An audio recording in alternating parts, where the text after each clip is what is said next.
Hey everyone, welcome to the stream. Thanks for tuning in. I've been in the queue for a number of minutes, but finally just found a match. I'm just going to jump right over to the game board. Also, apologies in advance. I'm having some stream issues, frame drop, stuff like that. I'm not entirely sure what that's all about. Well, I'll get into it in a minute, but things are kind of running slow, so hopefully we don't run into any stream issues tonight. So we got picked already. Dwarves, I'm in second seat. This looks like a lot of fun scoring. Two pass tiles, only two pass tiles that are in. And both of the sort of expansion-y ones, like upgrade your shipping and build lots of dwellings. Yeah, and this is actually a pretty good track for actually building out pretty quickly. Although these aren't dwelling events, you can easily build your economy back up in these events. What is second seed getting here? Probably Spade's gone. They're probably getting Priest, maybe Worker Power, but probably they're just getting Priest.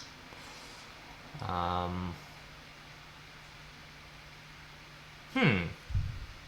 would be interesting to play here?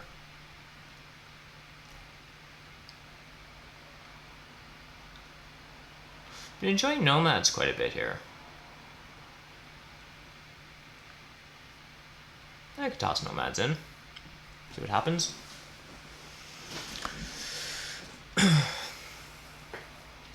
So again, I do apologize if there's any stream issues this evening. Obviously, as I was doing some of those transitions, things were a little bit choppy. Streamlabs went through an update the other day that had a bug in it and caused some settings to literally just not appear. Some certain settings that I rely on to stream effectively on a Mac. Yeah, if anyone knows anything about streaming, basically just disabled some of the encoder settings, so you couldn't utilize your video card basically for encoding, so it was all running directly through the CPU. If you have a video card and you can move the encoding onto the video card, it makes things run a lot smoother. Anyhow, some weird update happened and it was just like menu options that were just like eliminated in Streamlabs. So contacted Streamlabs, they gave me an older version of the actual software, downloaded that, it's up and running again, but then I tried streaming today and it was like installing updates, so it installed the new version. Mind you, the settings are there, so it's like a new version without the bug, ? But anyhow, so first time going live since then, and I've noticed some things are kind of shaky, so I'm not actually sure what settings might be different or what happened in that process, but anyhow, that was kind of a long story. So Mike likes dwarves best here. Halflings and nomads are obviously dealing with color neighbor stuff. Dwarves are going to get good leech. Halflings over here. Lots of, leech in the center from halflings and probably mermaids. So they have no color neighbors. They have lots of leech. Mermaids have no color neighbors. And they have nomads in the game. And they're in third seat, so they probably get worker power. And both dwelling and ship scoring are in. Why do we like dwarves more? I think I like mermaids better here. But curious what you guys think. I just don't see any reason why mermaids aren't really strong here. But I could totally be wrong.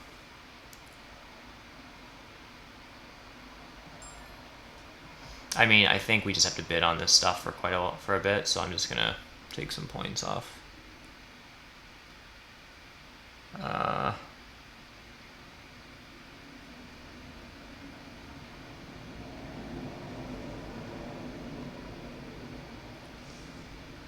man.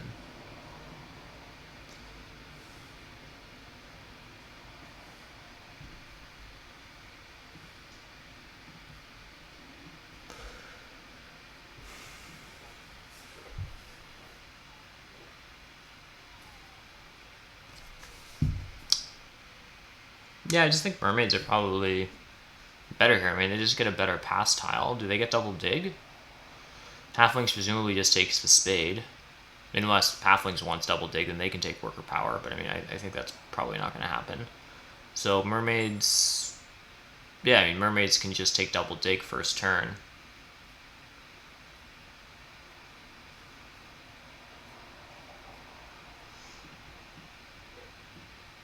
Oh my gosh. What is going on here?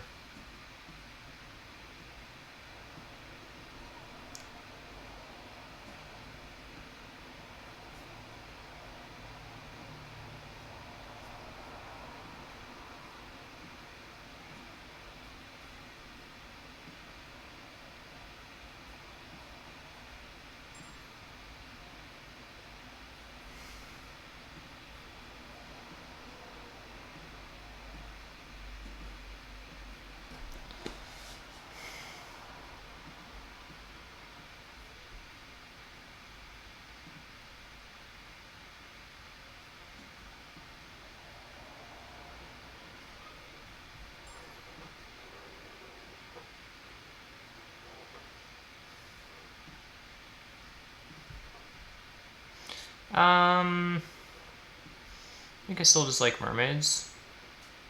Man, I don't really know what's going on with this setup. Just a second here.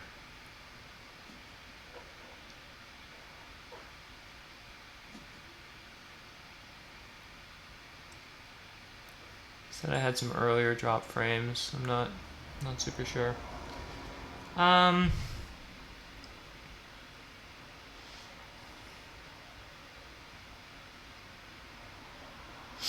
So halflings are apt to just take this hex, not get a center town. Nomads take this, and probably, if they work for it, they would work to get a stronghold out and try to do one of these towns. They're not going to get this hex.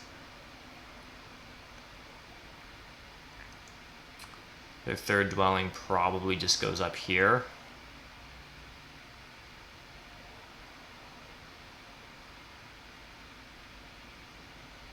Or here. Maybe it's just here to be friends with mermaids. It's the Nomad's game plan. They get a priest, which they can send to Earth. Which means new Nomads end up just taking Earth 1.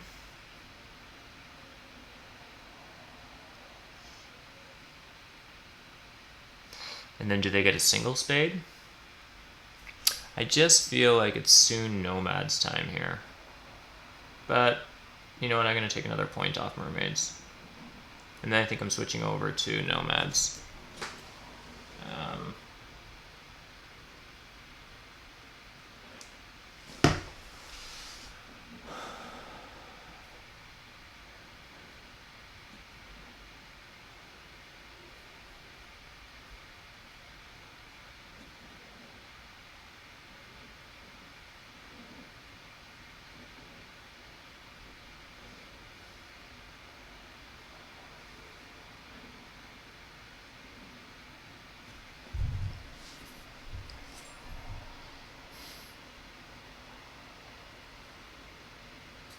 I think I'm okay with Nomads here. Do they get a spade? Dwarves probably just start with a bunch of coins.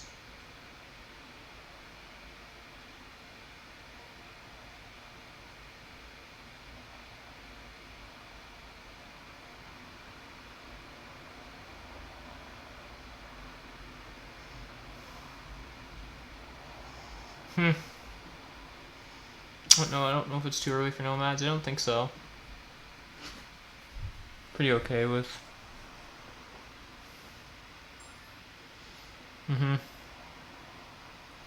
So Nomads.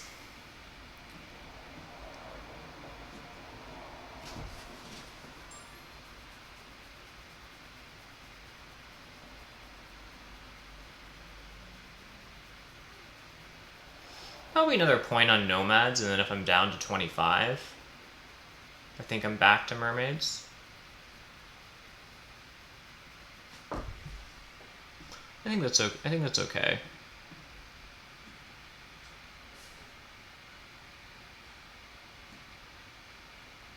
People really like dwarves here. I guess they get a cult spade if they take, because they can take Earth 2 and they start with 2 Earth, 2 on the Earth track. Dwarves one of those weird factions that just have both of their cult, like initial cult spots on the same color. So they start on 2 Earth, so it just makes it super easy. They don't even need a priest or anything or a cult bump. They can just take Earth 2 and get a cult spade, which is really nice. Otherwise, they're just taking, setting up factions. How do I feel about this? Mike on halflings at 30. I'm just going to start with the easy stuff. I might go e6 here. If mermaids end up on d5 and dwarves on e7, is this one of these situations where I go e8? It's probably 3 to 4 leech in the first couple rounds. I think that's why people evaluate that so highly. I mean, I guess it allows them to sort of expand down here. Problem is, though, with halflings, I do want to be careful, like, where... I wouldn't want halflings to beat me to the north somewhere.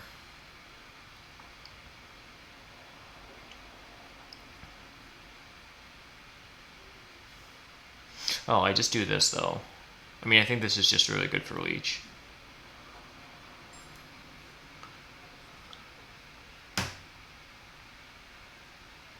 I usually don't start e8 that often. Like, if halflings can get early shipping, they're going to want to jump into the north. And then I'm fighting for a 3rd town spot, which gets kind of ugly. I'm going to give it a shot. I assume this is spade, worker power, and I'm assuming I take the priest. I would much prefer the worker power. Ooh, that's fun.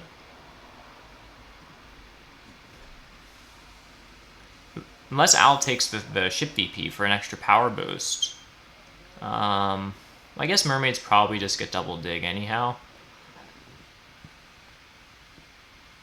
Or even halflings, are they going to get 3 power by the time it's their turn? Okay, I need to think about this. I mean, I want my temple on d3.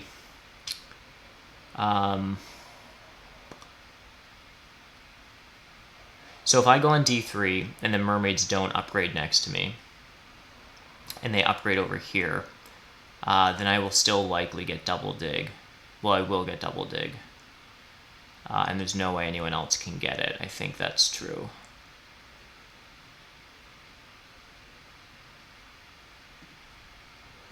I think this is correct.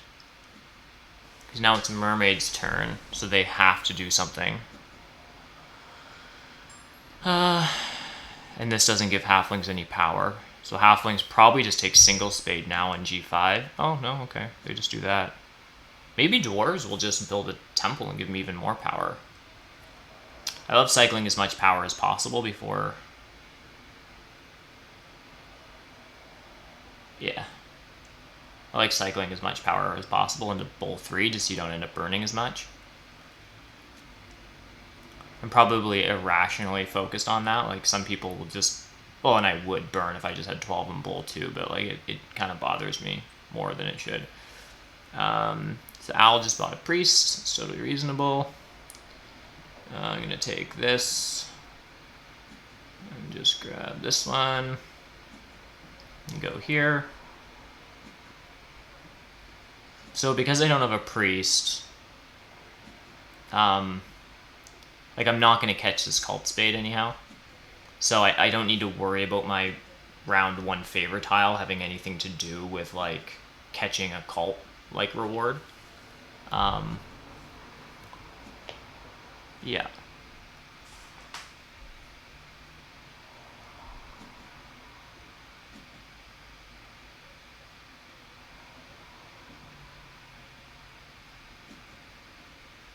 These turns have all gone really fast, and my system's kind of glitching, so what's gone on? So, halflings built a temple, and dwarves built a temple. What did mermaids do? Oh, he's just priest to earth. That makes a lot of... That's kind of annoying for Al. Okay. So I'm going to take... just the earth 1 favor.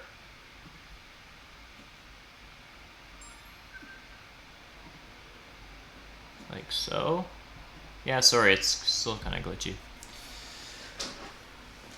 Basically build a dwelling on G2 and then pass. Oh, and because I'm dealing with dwarves, of course, this hex is going to be pretty much safe for me. Like, mermaids could dig it eventually, but, like, or this, like, I'll get one of these pretty easily with a stronghold, even if for some reason, like, I don't get it out on this round. Yeah. I'm just doing this, building a dwelling, probably just passing here for some coins.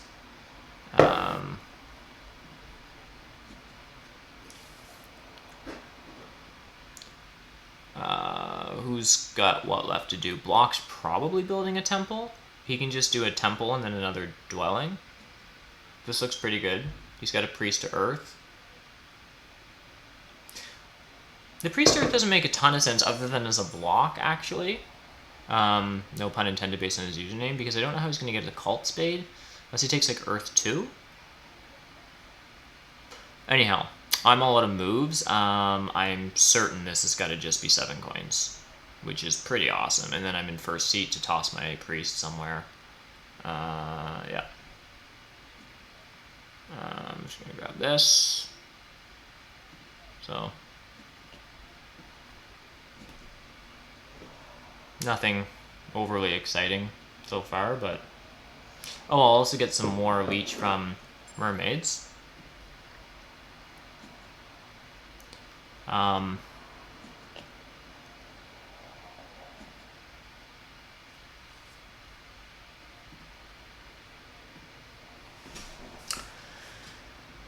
Mike can pass for double dig, which he does.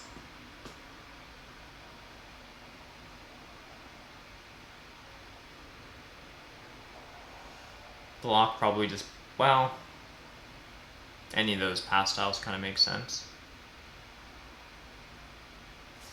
So he did take earth 2 then. Okay, interesting. I mean, he does come with a cult spade, which is pretty handy. And there are lots of coins in the game, so I think normally mermaids would go for a favor like fire 1 or something, but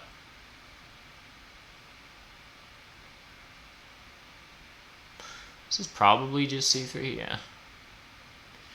So I don't really have a ton of power for stuff. I'm not building another temple this turn.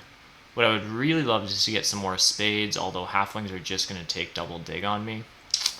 So I am going to send a priest to a cult. Air has the best rewards on it, but there's no 3 spot available.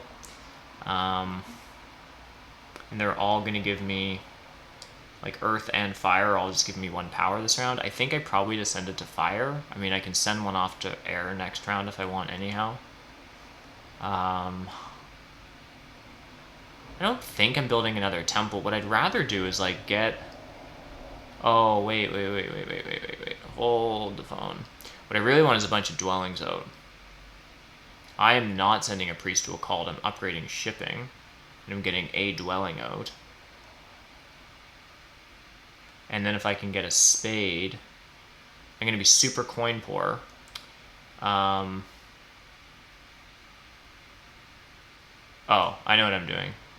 I'm upgrading shipping for 4, and then I am building these 3 dwellings probably with a hard dig. I think that makes sense. It's fairly coin poor, but hopefully I can pass on to one of these. If I'm lucky, I have a short enough round for a coins action. What I really want to do next turn is get a stronghold out. So I think I just do this. This is quite costly because I'm paying 4 coins to upgrade shipping early. In a round where that priest could be worth 2 coins immediately, right? So that priest sent to fire is like kind of nice because it's like tempo on the fire cult, but it's also like, you know, gives me, sorry, not tempo, it gives me the 3 spot, comes with 4 power later, like it just locks up a 3 spot in a cult that's not super competitive, so it's like a bit of a reward toward the end, but it's also just decent points. But most importantly, like it would have come with 2 coins at the beginning of next turn, so it's almost like the ship upgrade cost me like 6 coins. So it's pretty costly. But I'm thinking I can just pass for some coins and get a coins action, something like that.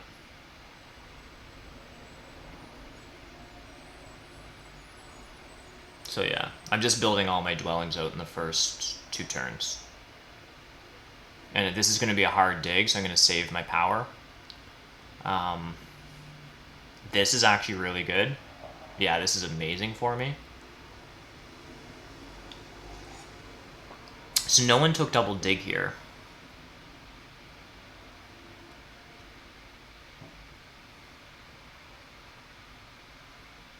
Which is interesting.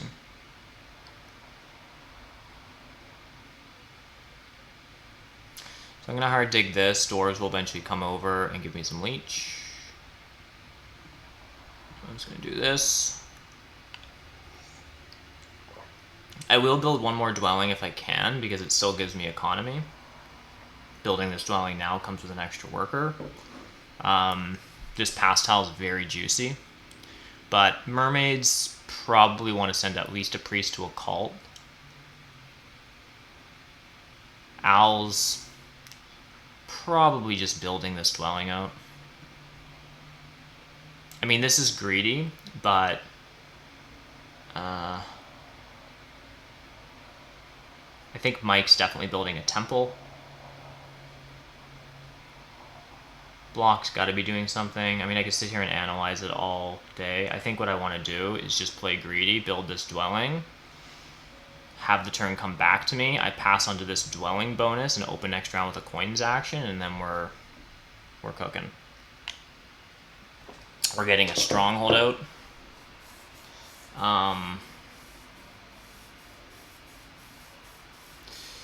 Just skipping water 1. I would rather a stronghold, I think, here. I'll just build out a bunch of trading posts. Yeah, this is really great. So I'm just passing now. I have great worker economy. I have 4 coins followed by 7 coins. And this is going to be worth 7 points at the end of the round. I'm going to build a stronghold, which will cover one of my dwellings up, but then I'll have a sandstorm, so I'll use that. If no one takes e5 by next round, is there an argument to sandstorm that and build another temple? It saves me from having to do a bridge later. Not sure.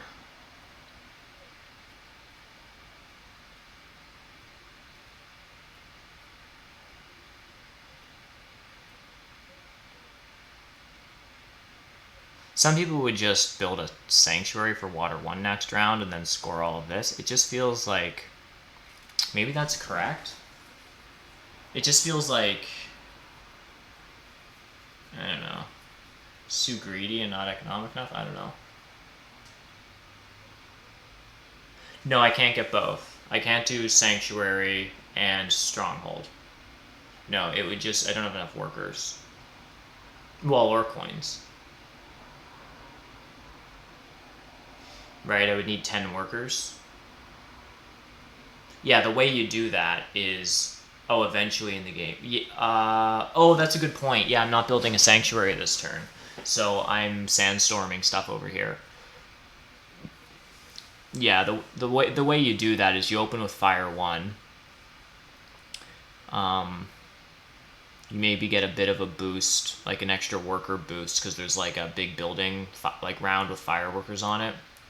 And then in round 3, when you have max worker econ, you pass on to the big building bonus. It's pretty much your only way of getting like 10 workers in round 3. It's like a lot of workers to have, unless you're just hoarding them. But who wants to do that? Yeah, but that's super sick. And then you can just 3 town with water 1, and that's pretty dope.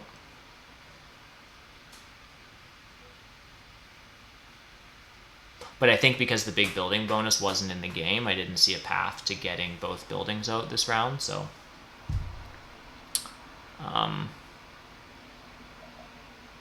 man, Mike is just collecting favors like crazy. These players are playing fast, which I really appreciate, but I gotta think about stuff. What am I doing here? All the good cult spots are gone. Sorry for the noise. So I don't have to worry about doing anything with my priest yet. My stronghold just goes here. I mean, I'm just going... oh yeah, the stronghold's expensive. I'm probably leaving something yellow this round.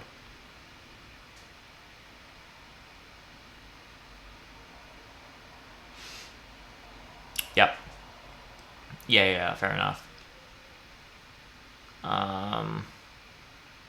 Yeah, this just... I mean, I guess this just goes here.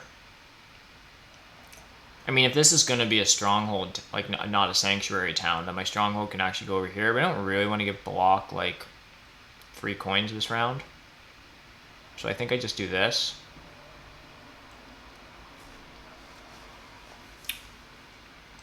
But yeah, you can see how handy Fire 1 is. It's just like...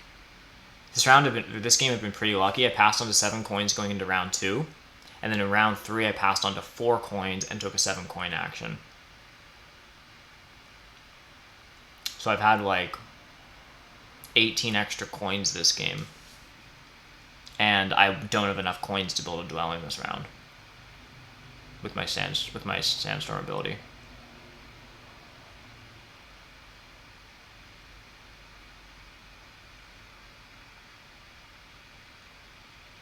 Yeah. Yeah, maybe the stronghold wasn't actually correct. And I was just like sort of do Earth 1, Water 1 shenanigans. Yeah, I don't know. I just feel like the Nomad Stronghold is it's such a strong building, and it's expensive to build, but it basically just means like all of my power is coins for the rest of the game. Pretty much. Like I will hard dig, and then I'm just using like, I have 4 sandstorms this game, and I basically need 5 more hexes to 3 town. So I'm doing a hard dig with workers, 4 sandstorms. I need a bridge, which is awkward, but that's a product of having color neighbors in. And then I'm just hitting natural yellows. Like this if I can, that, this, that. So although this building is coin expensive,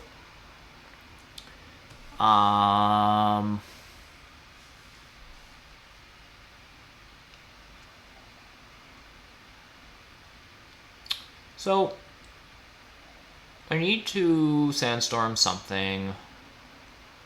I could do this. I don't really need an extra neighbor here for a town. I could just do this. It's pretty, like... I need to dig and then decline build. Where do I want my trading posts, though? I want 1 up here. I want 2 here. Yeah, but I can sandstorm something next turn here. I'm wondering if I should be sandstorming something next to a neighbor. But there's nothing clever like that. So I'm just going to sandstorm. I'm going to do this, I guess. Why am I not doing this, though? It's a blue hex from mermaids. And it's really far away from anyone. So I might as well just take this out. I think I just do this. I'm going to decline build. I can worker to coin and burn a token and all that stuff, but I have enough power right now for a 7 coin action, and I don't care about double dig anymore. So if someone will let me, I will pass for ship VP probably, and just, well, even if there wasn't power available, like based on my current income, I have 8 power tokens in Bull 2. So I would have just opened next round with a 7 coin action. That's not going to happen though.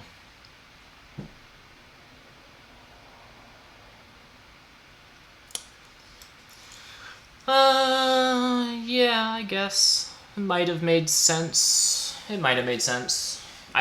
Yeah, that might have made sense. It probably, I guess, would have been a wash on the worker side of things. It would have been better sorted by a coin, basically, and would have reduced my chance of getting a 7 coin action. I guess with the power tiles, I was either getting it because I passed in front of people or not because I wasn't.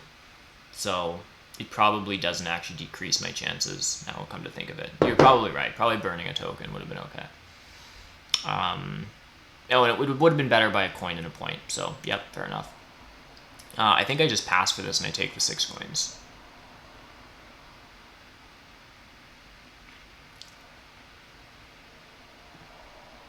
Yeah, so I should have played a little bit slower there and just noticed, like, whether or not I was getting a 7 coin action had to do with the fact of whether I was passing first. Other opponents have power for coins, and there's 2 pass tiles that would give me enough power if I had burned for like a power token off to get enough power back for 7 coins.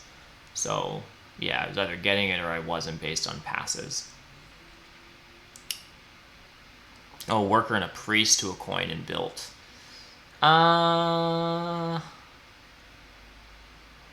It's a spicy take. Maybe.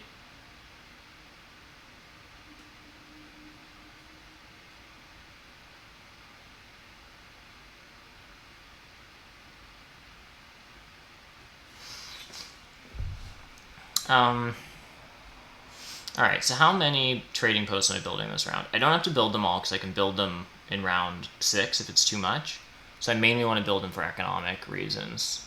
Let's assume I get a bit of leech. Let's assume I get a priest to a cult. Let's assume I have like 8 coins is a dwelling and 2 TPs. Which kind of looks like building a dwelling, building a TP, building a TP, sandstorming like this, and that's kind of it. I would really like 3 trading posts, though, I think, right? 3rd one gets pretty juicy. So it's 15 resources in a dwelling.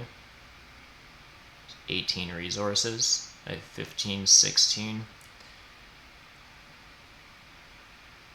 Funny thing is if I do that route, it kind of means sandstorming this. I have 3 more sandstorms. 1, 2, 3, and then a hard dig. I guess I can. It always seems a little awkward to do this, but it's probably okay. Okay, so maybe that's what I'm doing.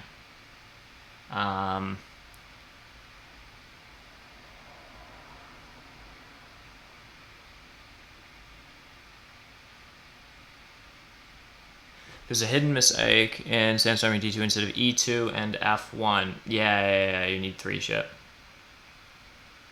H1 or an extra dig on H3. Yep, fair enough. So I think here I'm just building this dwelling.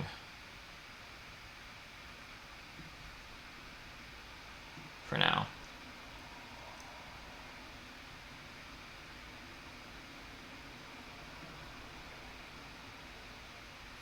The other option, like the other thing is I need a bridge at some point this game. I guess there's not much bridge pressure. Literally no one else needs a bridge. But getting a coin town now as nomads, it's pretty juicy. So maybe that's actually the play. Maybe I spend 3 coins to get 6 and secure a bridge. It would be like bridge, trading post. I'd be down to 1 coin. I take a coin town, that's 7. I sandstorm. Dwelling TP. Like, oh, okay. Well, now we're cooking. It's so distracting that my UI is frozen. I thought I was past these days. Okay, so I have to think about this. So let's assume we're sandstorming this. Let's also assume I build a bridge. Let's assume I can burn up to a power token and I get no more leech. That means I have 7 power minus 3 for a bridge is 4 coins. So I have 4, 8 plus a coin town is 8. I have 14 coins this turn, and this is Doug and 8 workers. 1, 2, 3, 4, 5, 6, 7 workers. 1, 2, 3, 4, 5, 6, 7, 8, 9, 10, 11 coins. Seems like a plan. Is anyone else taking my bridge? Probably not. Am I going to sit here and fuss about sequencing when I should just play the damn game? I'm just going to take my bridge.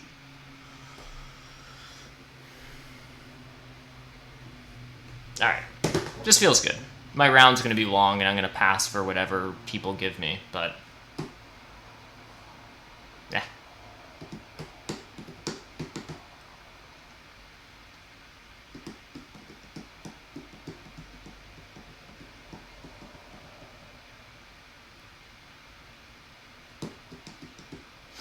Not sure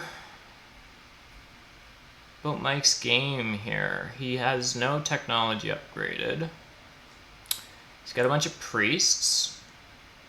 He's got some resources. He's building awfully tall here.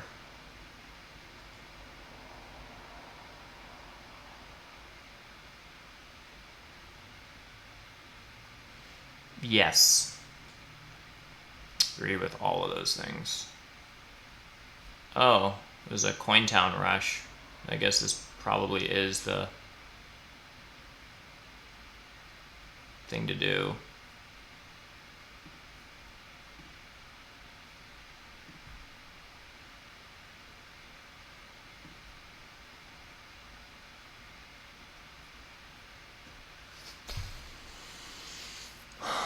It's also a little nerve-wracking whenever I have stream issues because of open table. I have an open table on Saturday, and it's like, really don't want my stream situation to not be great. Mike's advancing on the shipping track, and I'm just letting him do whatever the heck he wants up here. Next turn, I will upgrade shipping and take B4. I imagine if I can.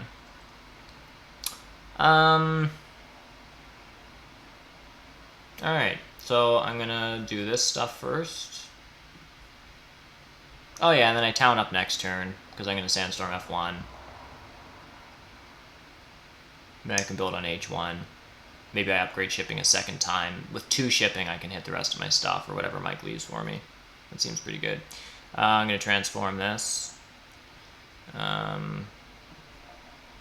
I do have 2 priests, and the cults have some points in them here and here. Like, I will want to send some priests to cults.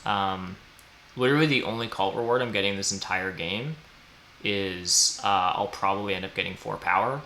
That's kind of bad. So, yeah.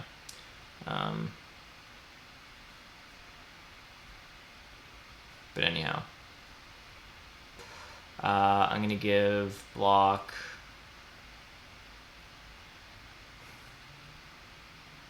I think I give him the 3 for 2 when he can't accept it.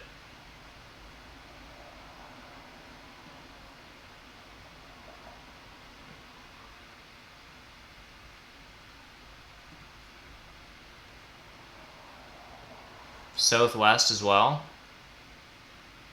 It's 2 sandstorms though.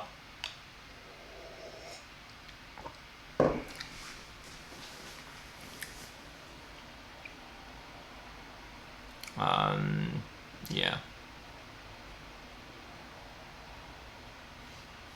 Yeah, I've got two smashes left. At this point I can smash this though. But I probably won't because I want to smash that more. Well, it's hard to say. Smashing this next round opens this up as another hex I can build on in a dwelling round, so we'll need to count our resources. But yeah, that's super nice, isn't it, Danny? But smashing this just gives me neighbors on 3. And sort of mucks with dwarves a little bit. Is Al having a good enough game that I care about that?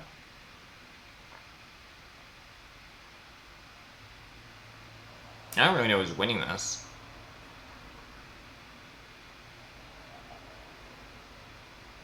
I don't think there's a world where I don't build out another TP here, though. I just like the... Well, the next TP is kind of the mandatory one, because it's like... It's the one that makes the TPs really good. It's the 3rd one. So I think this just has to make sense. Also, there's nothing good for me to pass for. I can pass for 7 coins, but I would just rather get a TP out and increase my chances of getting a pass tile, which I've not paid attention to at all at this point.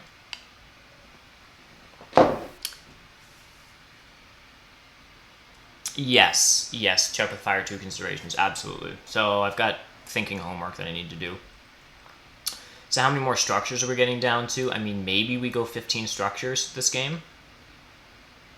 Probably that's the plan. Probably it is a 3rd town for Fire 2.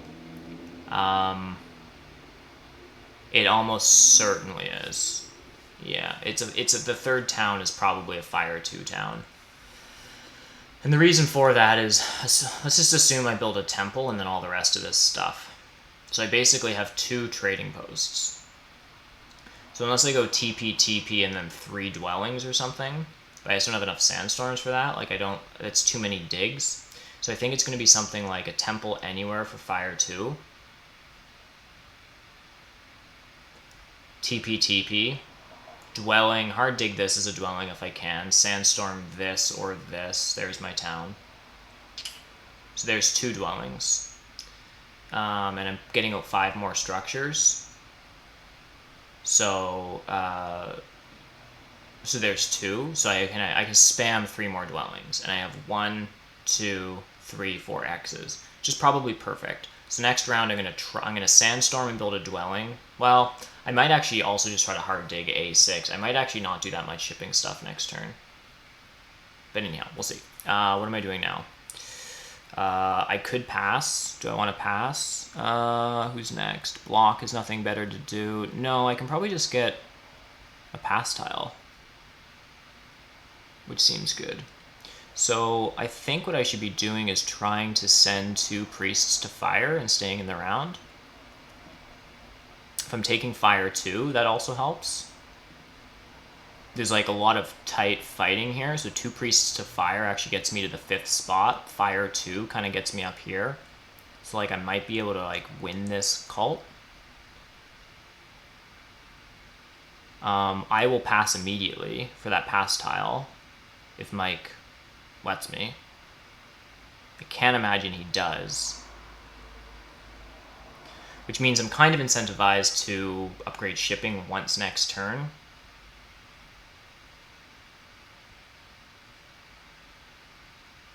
Yeah. I don't know. Learned nothing from NerdCube today. Yeah, I mean, I don't know.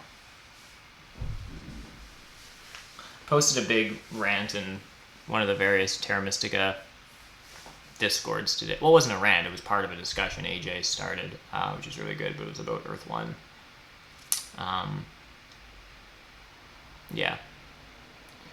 In this case, I didn't lose anything for it, and Earth 1 didn't, like, another econ favor didn't come with any additional economy other than what, like, what the economy would be on an econ favor.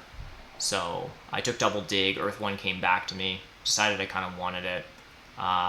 There was no, like, oh, well, if you take Air 2 and send your priest off, you can get a Cult Spade or, like, that kind of stuff. It was just kind of like, you can take Fire 1 for 3 coins or Earth 1, and so I just sort of, yeah. So I'm sending this off. I think is fine.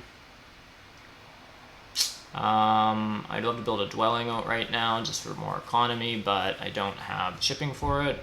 So I'm just going to pass for 3 power, which gives me 8 income. So this is 5. 6, 7. So now I can accept 9 power income. 5, 6, 7, 8, 9. I have 5, 8. So at the beginning of the turn, someone builds next to me, I will get a free power. Yeah, it can be. And, like, yeah. And we had an interesting conversation about with Danny earlier on. It's not quite as simple as the fact that I didn't take Fire 1. There's a sort of a big building pass tile is missing, which I think is sort of important synergy with playing more economic Nomads games. But in round 3 was the big building event, and I didn't get a Sanctuary. So And I'm probably building 5 trading posts this game. So it was like, you know.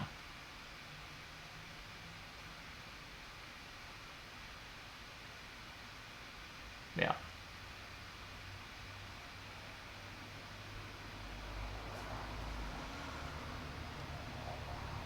Just not being able to get both of those buildings out cost me 5 points on the track.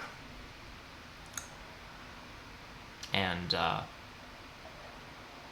15 water 1 point. Plus whatever else the coins would do for me. So it's also nice the way that we pass. I didn't talk about this before, but staying in the round to get the ship VP tile means I'm right behind, like, I'm just behind Mike. So I have to be ready to pass. I have to be able to stall out Mike, but then be ready to pass, so that when he passes, I can pass onto the dwelling bonus into the last round. So it's kind of nice. All right, I think what I want to do is, because Mike has shipping. He has shipping but no upgraded digs. Okay, so he's not that much of a threat, unless he hard digs stuff. I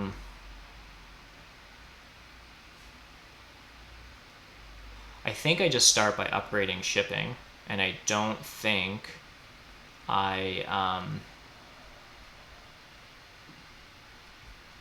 Yeah, and George, if you're just tuning in, my stream is kind of lagging. I'm just fighting with Streamlabs a little bit. So there's some sort of glitchy stuff going on. It's causing me clock problems too. Everything's just running slower. So I think I just take G4 while I'm allowed. I think we said based on the number of structures I was building and how my towns were going to work, I think I'm going to 15 network here, that I needed 3 out of the 4 available yellow hexes. Basically. And Mike took this one. So that makes a lot of sense.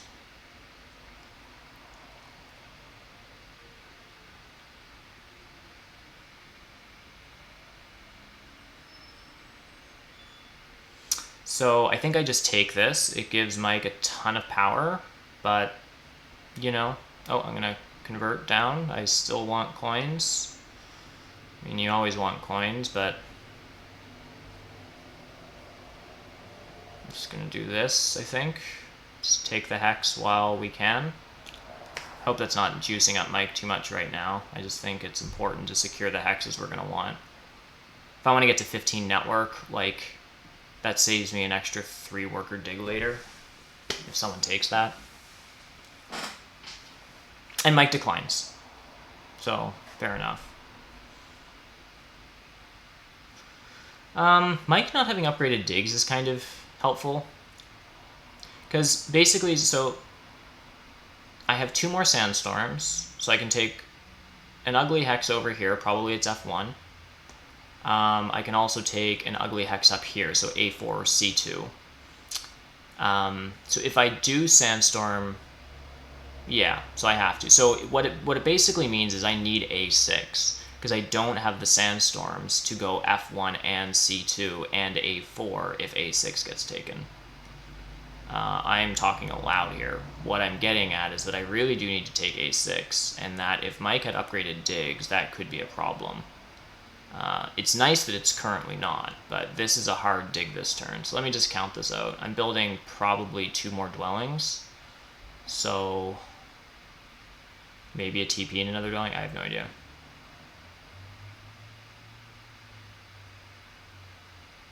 But I need 6 coins, which I have 12, 3, 4, 5, 6 workers for a hard dig and 3 dwellings. So let's just get that stuff underway. So I take this. I don't need to take F1 because I upgraded ship. Play first, then talk, Aaron. That's the rule. Okay. Just like open table. Do your move, then you're allowed to say stuff about it.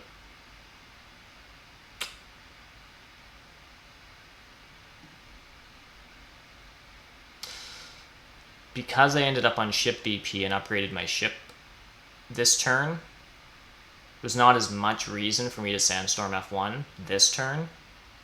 Had I been on one ship this turn and been doing other stuff, I might have wanted to like sandstorm this because I could get this at one ship in a dwelling round. But at this point, like I'm just building out a dwelling up here for this town, and then this hex, and then I can sandstorm this. So the upside to sandstorming this turn is that it gives me, this might actually be a lot simpler. Okay. I need to secure one of these hexes because it's actually possible for Block to upgrade his shipping twice and take it. So I'm just going to take this hex here. Yeah, anyhow. The downside to this is that I don't town up this turn, which could be helpful for something. I'm not really sure what, but staying in the round, I could take a priest town and send it to a cult, you know. So.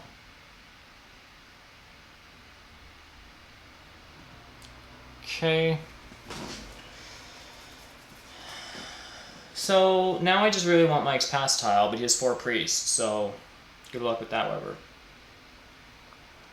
Unless, like, what is he doing with those priests? Do I buy a priest? Oh, I have so many questions.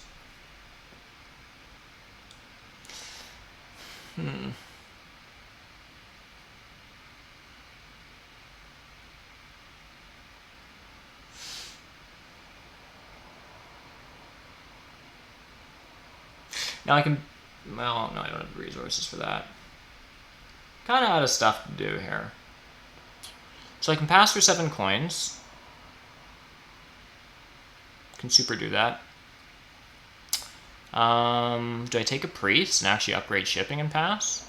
I don't need 3 shipping, but it's point conversion. What else am I doing with my resources next turn? I need 6 workers and 12 coins, which I basically have.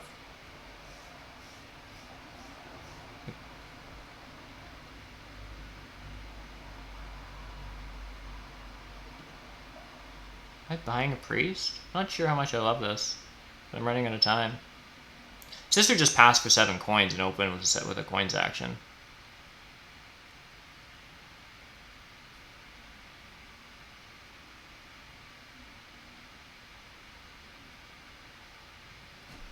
But forcing my opponents to pass if I can, or do weird things that they don't want to, I don't know.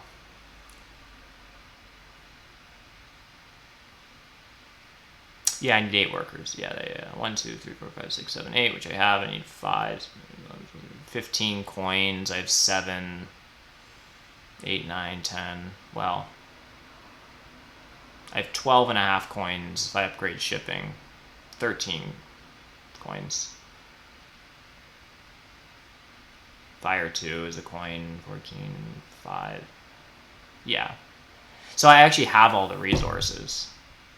This seems awful, but like, I don't really know what I'm doing with the rest of my resources. I'm not building 2 temples. That seems poor.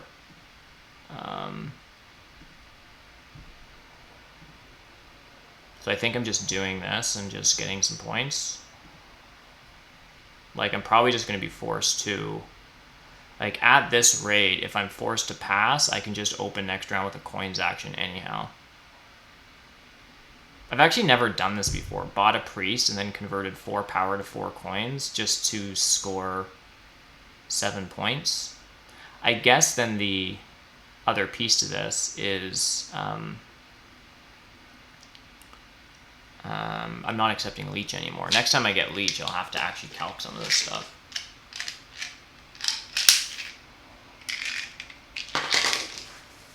Points are good. Which to some people may sound like you're being kind of silly, but like, it seriously, like, I sometimes forget when to stop caring so much about economic things and now just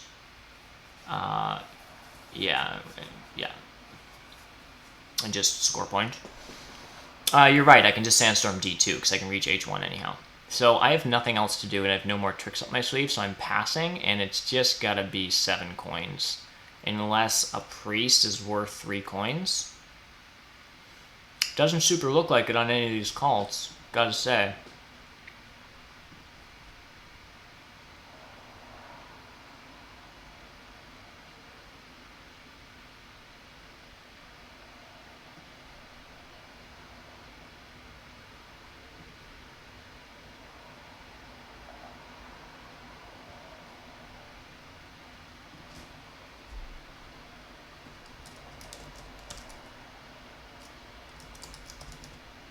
In Canadian, it's like start every conversation with sorry, and then you make something up after that.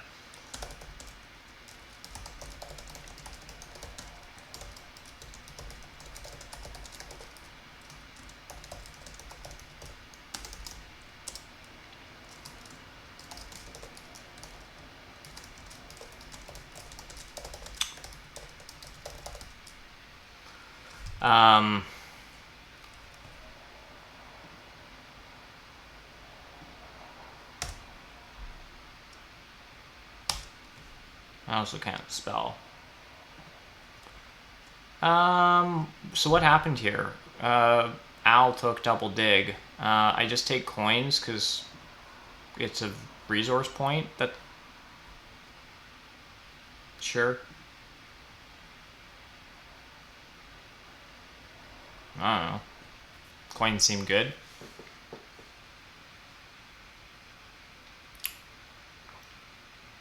Yeah, it's a nice table before.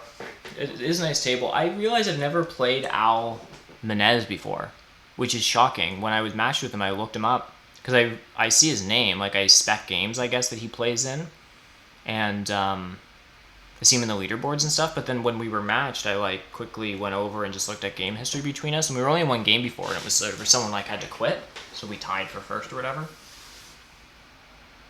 So it's cool to play with him. Block have played a ton. Seems to be just grinding Terra this season, and haven't played Mike in a while.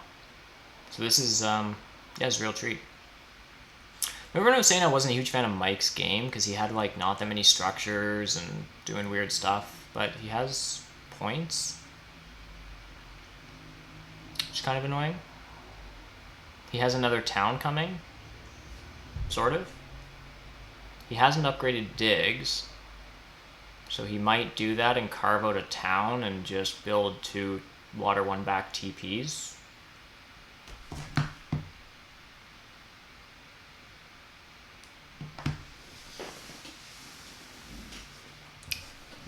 Yeah, Mike's good stuff. Look at these cults, man. It's brutal. Remember Fire 2. People like that favorite tile. Is this a weird thing where I take Fire 2 now? Who might want it? Dwarves or halflings? Yeah, maybe we just take Fire 2 because it's a block.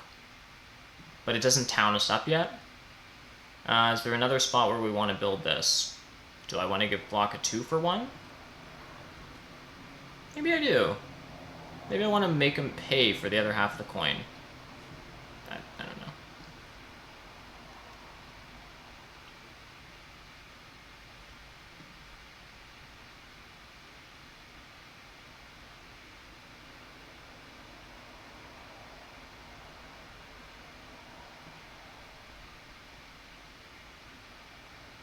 Wow.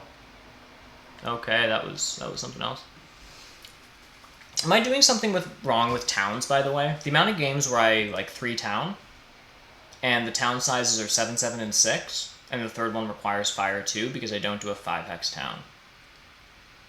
What is it with my town configurations that I just... Like, and I had a round 3 stronghold and 8 worker production by the end of round 2. Like, you'd think I could carve out... Anyhow. I don't think I want a coin here. There's no way I want a coin, right? No.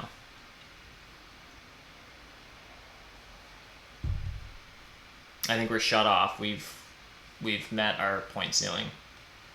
The point ceiling is basically 2 more TPs and then build down from there. The only way that I could score more points than that is another temple for Air 1, another TP, hard dig down another dwelling, but the amount of extra leech I would need to do that's not worth it.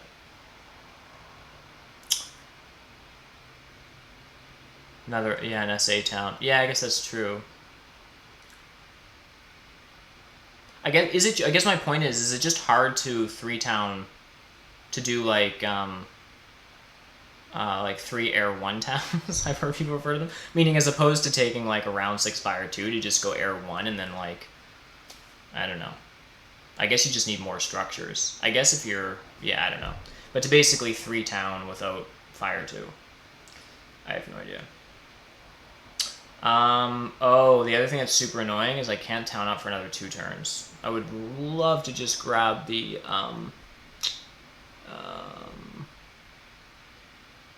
the 11 pointer right now.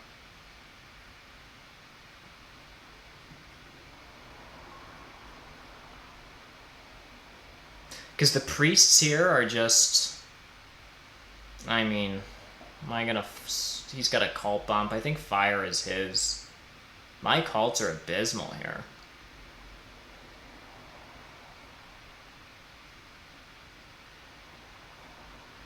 I guess I built a temple round 1. Absolutely, I don't want that. I guess I built a temple round 1 and then didn't build a second temple until this round and got 3 shipping by round 4. Or round 5, so I guess these are all the reasons. But anyhow, I'm just going to take the highest VP town here. I don't even think the 8-pointer, like the 8-pointer does nothing for me here, so all it does is like fights with Al and his cult step here, so like, I don't know. I'm just sandstorming at this point. Oh, he's already taken D1. Or D2. Do I take one of these hexes from him? Does he have enough stuff for another town? He does a fire 2. He's, I don't know. Might as well do this. Gives him free stuff, which I'm not like free. Well, I guess F1 gives him free power. I might as well do this. I can't figure out if he's got another town coming. It obviously doesn't look like it, but famous last words. So I'll take the 11-pointer, and then whatever else I can get.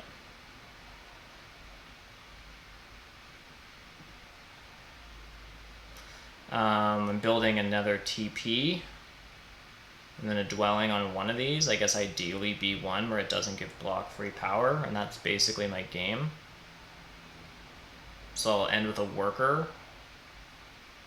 I'll end with a worker here, a spare worker, a priest, and 6 coins. It looks a lot like a dig advance. So I think the play here is TP, take a priest town or something.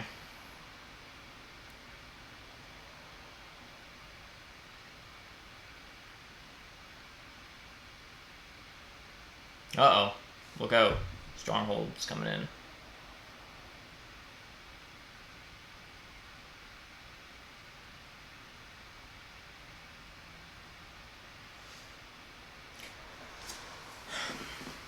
So Al has a 3rd town coming in.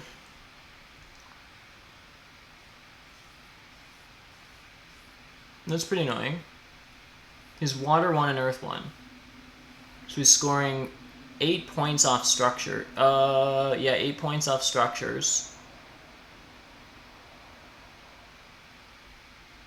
Getting, we'll say, a 7-point town. That's 15. Using his cult bump here. Oh. Wait, what did he just do? Oh, he built a temple. Oh, he's just gonna... He's gonna TP dwelling and something else. Yeah. Anyhow. I'll just build here while block can't accept the free leech.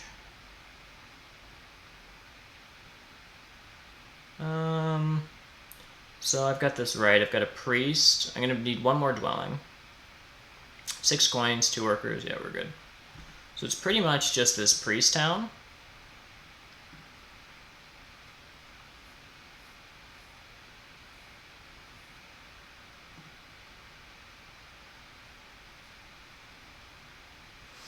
one more dwelling, a dig advance, so it's a dwelling, a dig advance, pass for nothing, 18 network, 4 on fire, 112 in the bank, and this game kind of felt better. Does that beat anyone?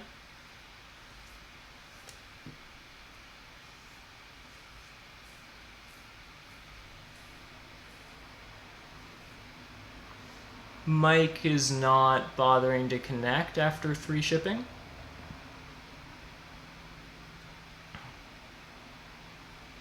And he's got 4. I don't know, I'll just evaluate these as they are. 4, 5, 6, 7, 8, 9, 10, 11, 12. No pass tile, no network is 12. These are worth at least a point. 12, 13, 14. So I beat Mike here. And Al is 2, 24, 25, 26.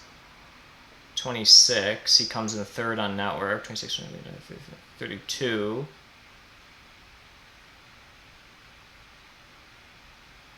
He has like 48. Maybe we do win this? I don't know. Anyhow. I have no idea. This just felt like a higher scoring game.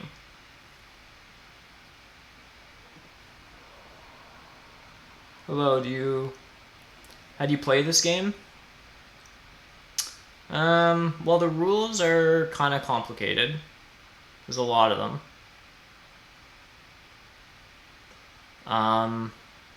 But the rules can usually be explained in about an hour. And then the game itself is a bit of a point salad. Welcome, Ham Pants, by the way. The game itself is kind of a point salad, so there's just like points everywhere.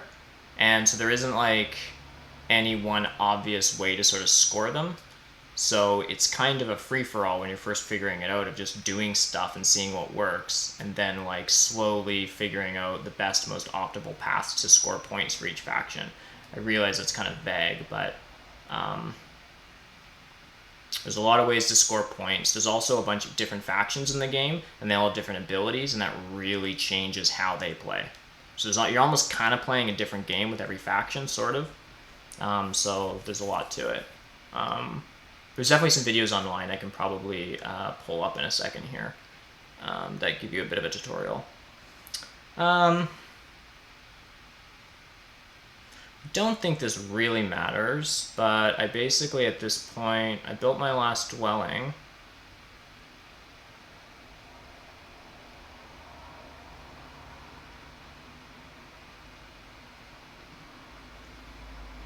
Just a second.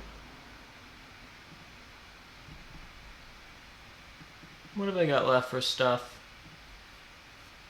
So there's my dig advance. And then I've just got 4 coins left.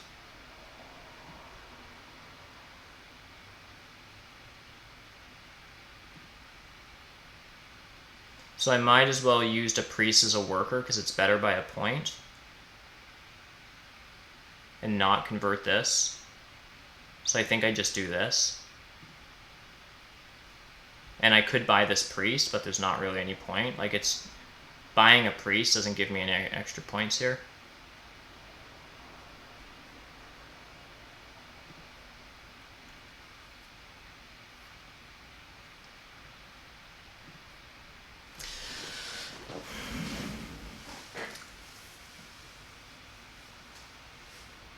Yeah, thanks, Danny. Yeah, there's two main scoring things at the end of the game, which Danny's flagging. They're up here. One of them is called the largest network, and then points are evaluated. Like first place gets 18, second place gets 12, third place gets 6, fourth place gets 0. Terra Mystica tends to be a 4-player game, and then each of these what they call cults. There's like fire, water, earth, air, and so like whoever's at the top of them, it's kind of like a race up to the top. If you can get to the top, you occupy that space permanently. So I'm doing really good with this one and really bad with this, which is not uncommon for how I play Terra Mystica. But, yeah. I think we're all done here, folks. I could buy a priest. I could spend a resource point. But don't really want to do that. And Mike can't catch me on fire, so let's just pass. Pass for 0. Yeah, it's a wonderful game.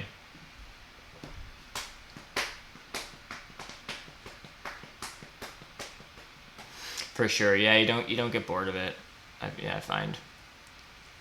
Yeah, that's true. It's definitely not like a game that we know that anyone knows the solution to.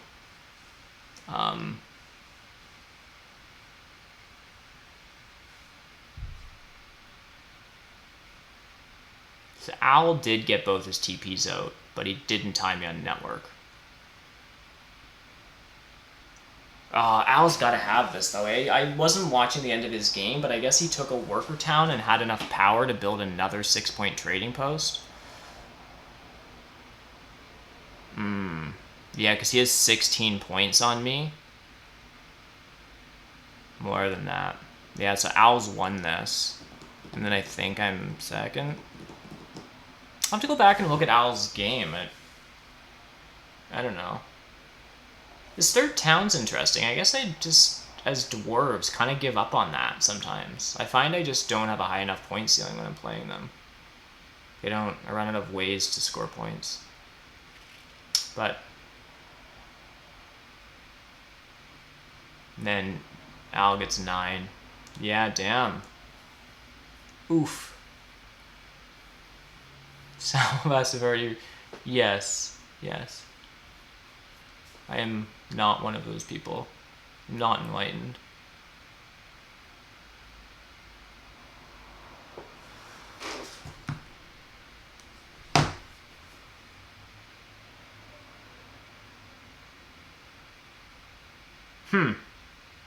Bugger.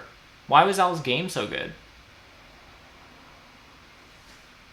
That was one of those games where everything kind of felt like it broke my way.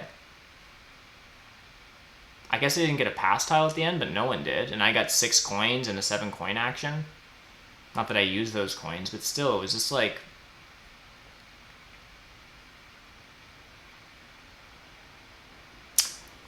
I wonder if I should have...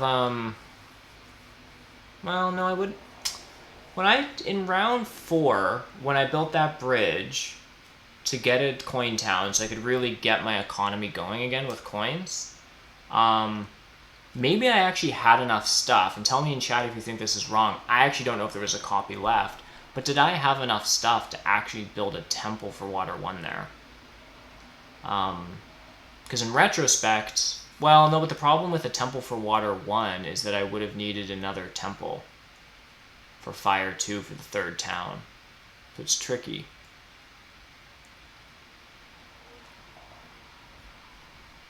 I should just congratulate Al.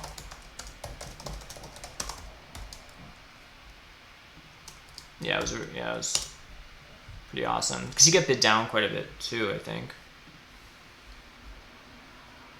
Oh yeah. No. Oh my gosh. Wow. So here's a stat. If you guys want a Terra Mystica stat, this one's juicy. In this game, I took as much time playing as my 3 opponents combined. So, yeah, that's kind of rough. Yeah, he scored 136 points.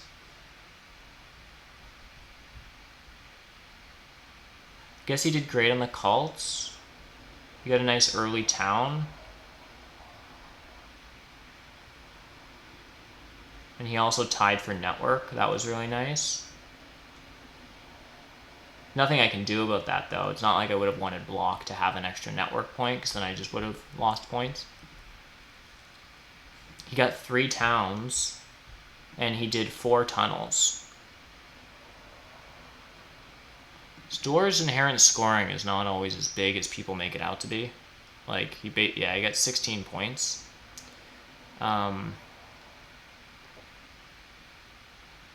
Yeah, and he just did like crazy greedy favor tile stuff. He just went Earth 1, Water 1 straight into a Fire 2 for a 3rd town. It's kind of a nuts game, and then he hit the track like as good as anyone. When you do 3 towns, that's a lot of digs. It is a low tunnel game. He sort of just played a generic gray faction that, I don't know, he didn't even get that much good leech. I guess he got a 2-key town, which is just a pretty big economy boost. Yeah, less tunnels, more digs. So he just kind of played like a generic gray, like he didn't really use his ability. Like he would have had 1, 2, a tunnel to get over here is 3. I don't even know where his 4th tunnel. Oh, he probably he tunneled to H8 before he connected these. So it was just like 1, 2, 3, these 4 tunnels, which are pretty common. I guess that makes sense. Sometimes dwarves will like tunnel up here or something if you're not creating a 3rd town, you just need extra points. Like you'll just dig this and jump over here. Or if nomads aren't being annoying, this is the other obviously juicy hex for dwarves, because if you get this, you can get this and this. It's like one dig for 2 tunnels. But yeah, he didn't get this stuff, and he didn't just do any random tunnels. He just got sort of the 4 basic hexes you need for connection and stuff. And then yeah, just went Earth 1, Water 1, and right down to building another temple for a 3-step to lock up a 3rd cult. So, which is a good amount of points for him, because this was an 8-point swing on us, right? Like if he didn't win this cult, and it was I go up by 4 points and he goes down, like, this 3-step, although these seem ugly, like building a random temple for a 3-step, it was like that's an 8-point favor for him. Well, I guess we were tied, so it was whatever. But yeah, it was good. You win 3 towns because Nomad took G2, so it's just easier. Yeah. Dwarves were the most culty faction out of the 4. That's a really good point, yeah. And the way I played in round 1, I think it made sense at the time, just to get my worker production up and running. But in round 2, I could have sent a priest to fire. Would have established my presence on that cult a little bit more. I probably would have invested a bit more in it, but then I couldn't have upgraded shipping. So I was like getting a priest to a cult. Mermaids focused on one of them, and you just gave it to them. And then, yeah. Yeah, I guess it's something I never really thought about, but like none of these factions are particularly culty. Nomads sometimes go after a cult. Air, fire, whatever, they like to lock one up. Mermaids often want to go after a water cult. Halflings, it's really hit or miss. But with me not taking a cult as my own, it really was just like, that's a whole extra cult that's open. Mermaids took the blue, like the water cult, which is pretty common, but these other 3 cults, like no one was like trying to put a mark on them. So yeah, it's definitely good points there.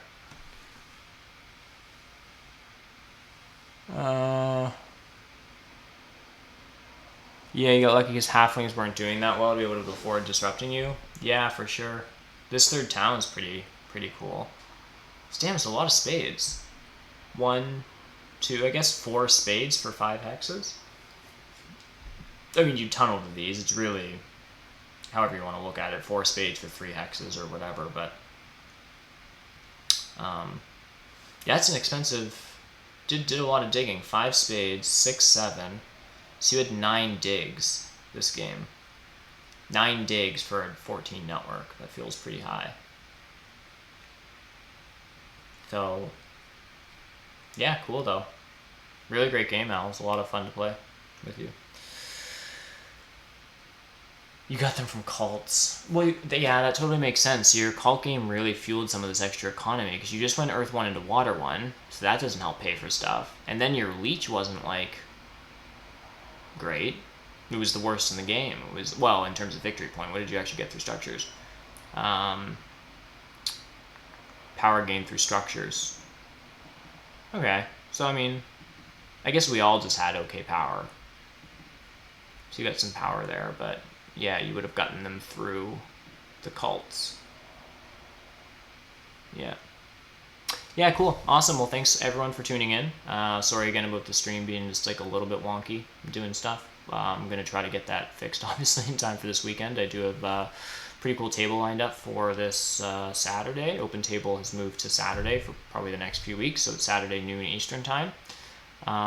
So check that out. I'll probably be streaming hopefully between now and then. If for no other reason, it'll just be flagged as a test stream, because I need to redo some settings to make sure my CPU isn't freaking out and giving glitchy stuff, especially when I have people on Discord and voice chat. So anyhow, that's all for me now, folks. Thanks again for tuning in, and I'll see you on the next one. Bye for now.